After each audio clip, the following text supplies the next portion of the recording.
안녕하세요. 저는 오늘 하루도 죽지 못해 살고 있는 한 가정의 주부입니다. 이제 제 나이도 60이 넘어가는군요. 그동안 별일 다 겪었지만 30년 전 제가 겪었던 일은 지금도 잊혀지지가 않습니다. 그때 저희 가족은 여름 휴가로 가평에 놀러 가게 되었습니다. 햇볕이 좋은 맑은 날씨에 길거리에 팔고 있는 옥수수를 사서 먹으며 즐거운 휴가의 분위기를 느끼면서 펜션에 도착했습니다. 간단하게 짐을 풀고 불놀이를 즐기며 놀다 보니 하루가 빠르게 흘러가 어둑해지는 저녁이 되었습니다. 남편은 저와 딸이 맛있게 먹을 수 있도록 숯불에 고기를 굽기 시작했고, 저는 된장찌개와 딸이 먹을 수 있는 햄도 구우면서 배고프다는 딸 입에 밥과 햄을 쏙 넣어주었어요. 그렇게 배부르게 저녁 식사를 마치고 저희 가족은 잠시 소화도 시킬 겸 동네 한 바퀴를 돌고 있었는데 가로등 불빛에 빗방울이 한두 방울씩 떨어지기 시작하더군요. 하늘을 보니 몇 분 전까지만 해도 하늘을 빼곡히 채운 별빛들은 사라지고 컴컴한 하늘만 보였습니다. 더 많은 비가 쏟아질 것 같아 최대한 빠르게 집에 들어갔고 잠시 후 엄청난 폭우가 쏟아지기 시작했습니다. 앞이 안 보일 정도로 굵은 빗방울이 내리기 시작하면서 휴가 온 저희는 아쉬움에 창문만 보고 있었어요.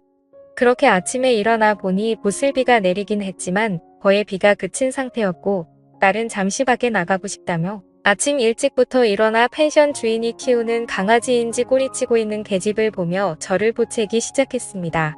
결국 멀리 가지 말라고 말을 함과 동시에 급하게 밖으로 뛰어나갔어요. 남편은 짐을 싸고 있었고 저는 아침을 준비하며 강아지와 함께 놀고 있는 딸을 불렀는데 몇 번을 불러도 아무런 대답이 없길래 이상해서 밖으로 나가보니 어딜 갔는지 방금 전까지만 해도 있던 딸이 없어졌어요.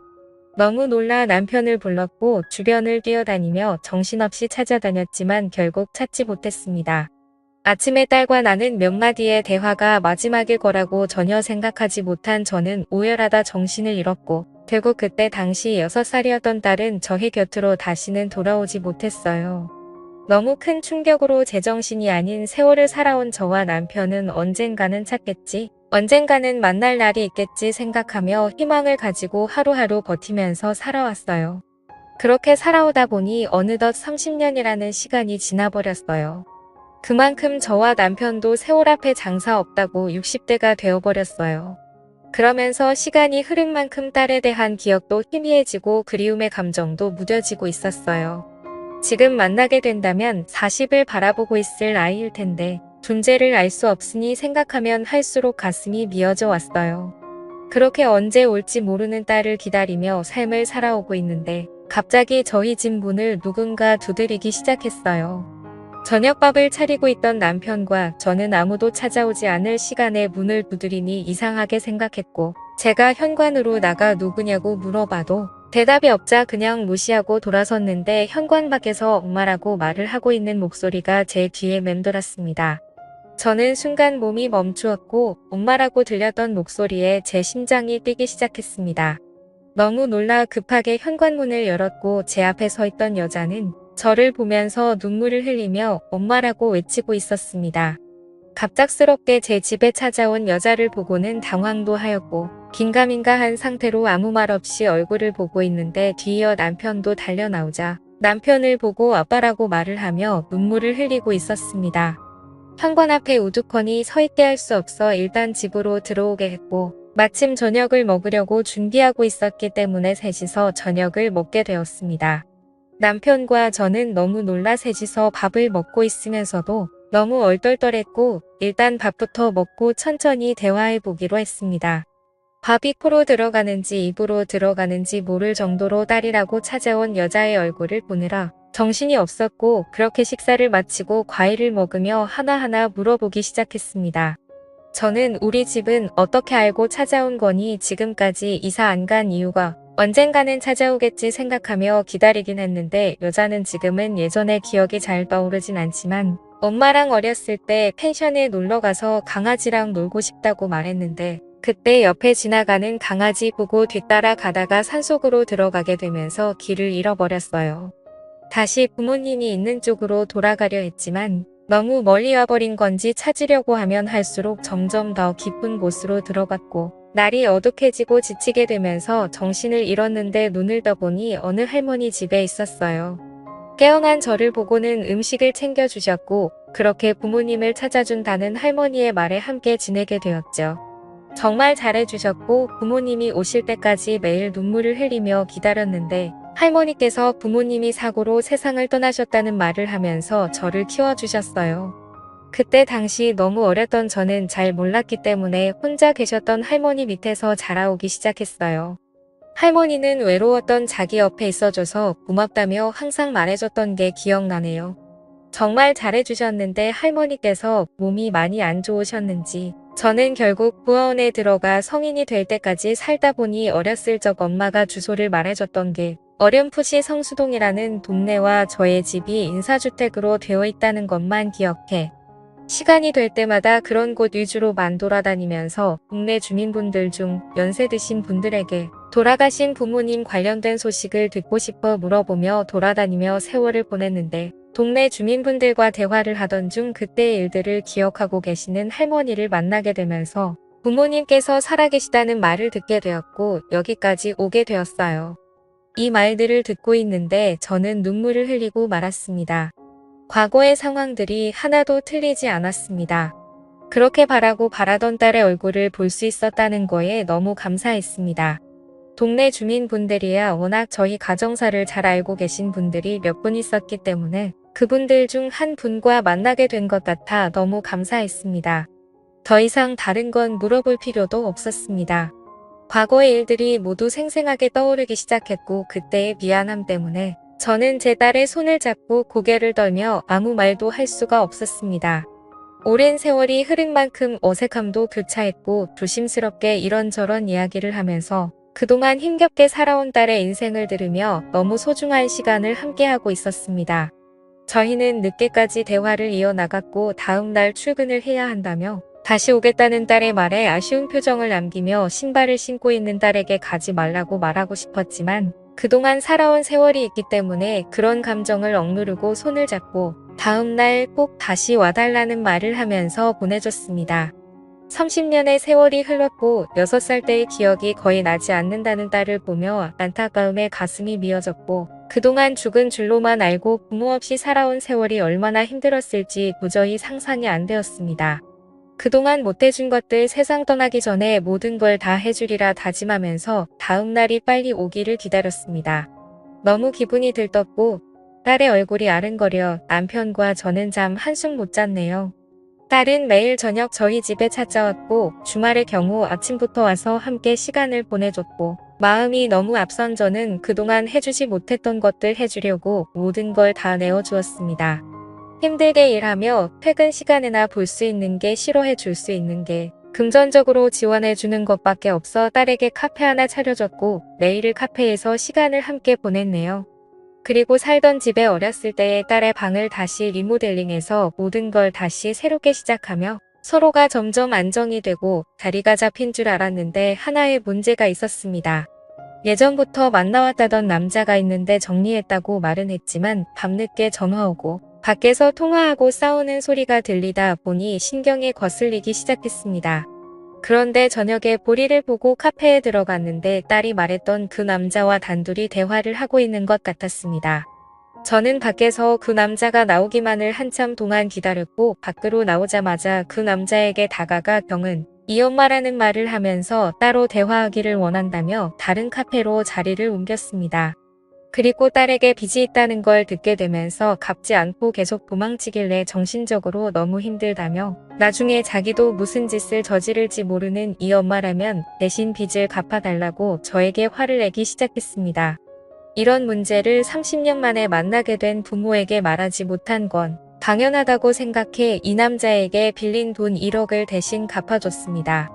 경은이와 결혼할 줄 알고 장사한다는 거 모자란 보증금 빌려줬는데 나중에 원금까지 다 까먹었다며 돈은 받았으니 다시는 찾아오지 않겠다고 말하면서 상황을 마무리 지었습니다.